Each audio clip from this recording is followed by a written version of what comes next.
In this episode, we are going to take a deeper look at the low-cut filter in the Sony ECM-B10. Welcome to innaudio.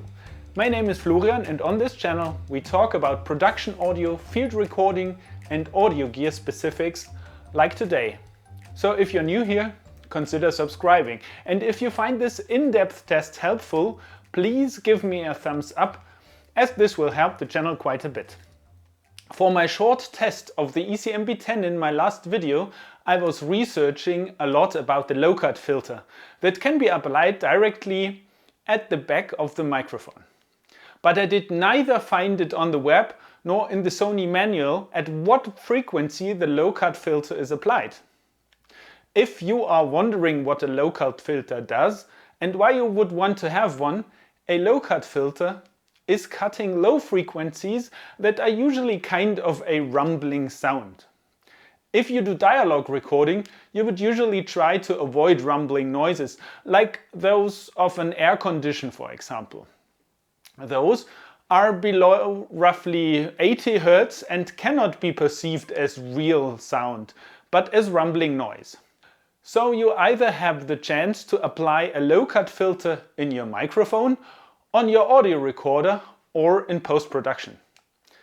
By the way, the low-cut filter is cutting off low frequencies, and it's also often named high-pass filter, which is basically the same thing, letting high frequencies pass through. So do not let you confuse with that. So how did I test that? I took a white noise application on my iPhone and I just filmed it. Unfortunately, I didn't know which frequencies the iPhone 12 Pro Max speakers are capable of, so another thing to test out. I created a white noise from 20 Hz all above to 110 Hz and simply recorded it with the ECM-B10. The ECM-B10 should have a range starting at 40 Hz, which means at this point I expected to see a corresponding waveform.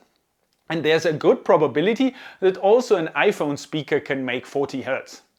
After recording it without the low-cut filter, I recorded everything again with the low-cut filter, expecting less noise in the frequencies maybe below 60 or 80 Hz, which is a usual setting for a low-cut if you EQ dialogue. So let's shortly check those recordings.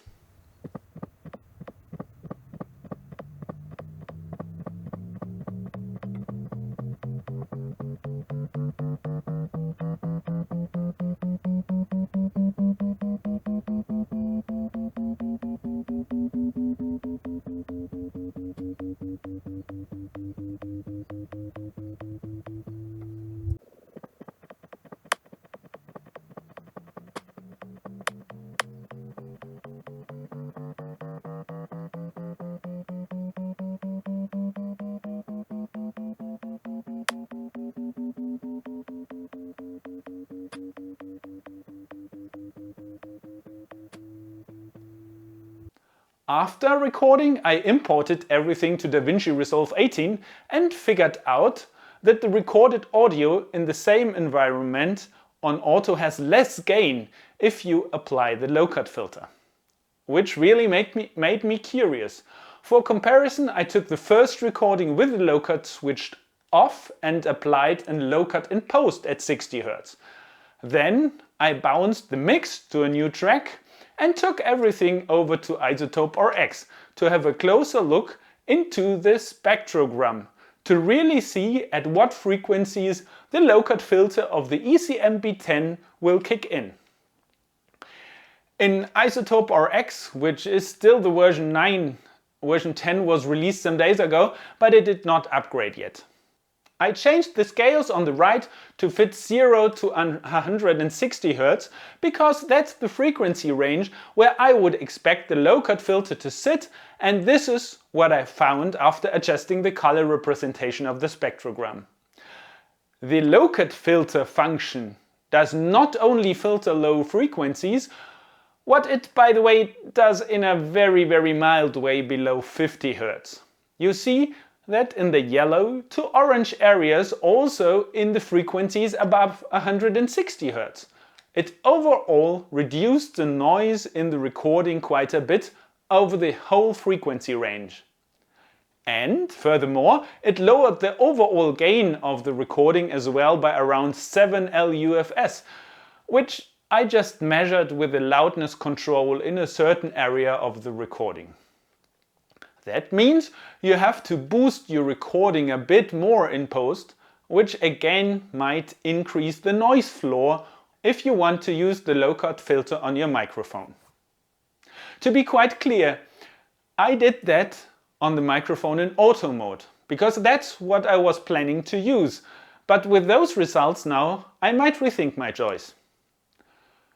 If you are wondering what those peaks are in the recording, that was just part of the recording why I changed the settings of the white noise generator app to another higher frequency. On the right side, you can clearly see that the low-cut filter that I applied in Fairlight in DaVinci Resolve kicked in the lower frequencies at below 60 Hz and is most effective below 40 Hz, increasing its intensity up to 0. So what else did I find out? Let me shortly change the color of the spectrogram. Either the app or the speaker of my iPhone, or maybe also the microphone, does some kind of strange things. It creates or records noise that does not fit properly to the generated frequency. Up to around 50 Hz, it's something different what we generate here or record. But from 50 Hz, we are able to see the corresponding frequency also correctly in the spectrogram. So, to sum it up, what does that mean for your recordings? If you ask me, I would definitely apply low-cut filters and also noise reduction always in post. It comes for sure in handy if you really want to have a quick turnaround for your videos, but be aware that overall loudness of a recording with low-cut filter is lower than without. That's it for today. I would really appreciate if you give this video a thumbs up. It definitely would help the channel. Thanks a lot for watching and see you next time.